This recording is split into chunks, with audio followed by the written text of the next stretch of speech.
Learning Objective 5 talks about disclosures in the financial statements. As we've kind of talked about this stuff before a little bit, the balance sheet, of course, is going to have your any current income tax payable for what you owe currently. It's going to have a deferred tax asset, deferred tax liability, and then it's also going to break down your deferred tax asset or liability as either current or non-current. As is the case for any balance sheet, you have these categories. So you look to the underlying nature of the assets creating the current liability or the deferred tax asset to determine if something's current or non-current. Let's see, the income statement also shows a total income tax expense, and it breaks down that total between current expense or benefit and deferred expense or benefit. The financial statement footnotes do a lot of describing of the situation or explaining of the income tax situation. Breakdown between domestic and foreign, detailed analysis of the provision, so what's current, what's deferred, an analysis of any deferred tax assets and liabilities, so what underlying topics are creating the deferred tax assets and liabilities, such as depreciation, bad debt expense, other reserves, things like that. There's a rate reconciliation that explains how the effective tax rate of a company is different than what its marginal enacted tax rate would be.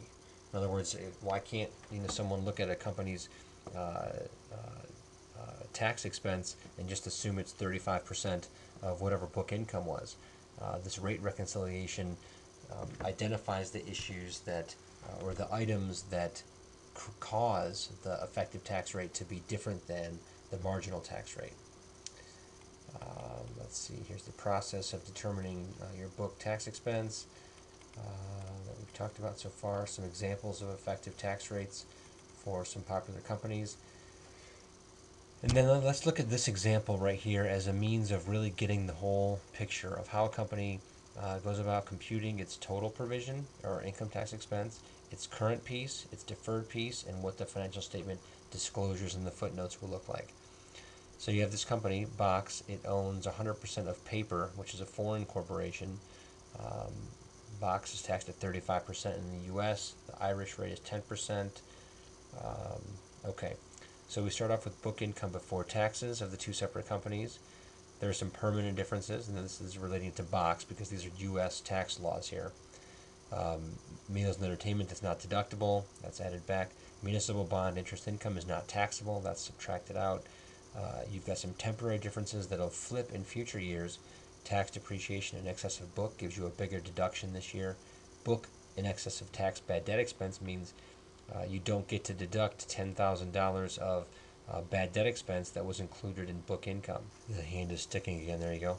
Taxable income then you see is $230,000. That's current year taxable income for Box.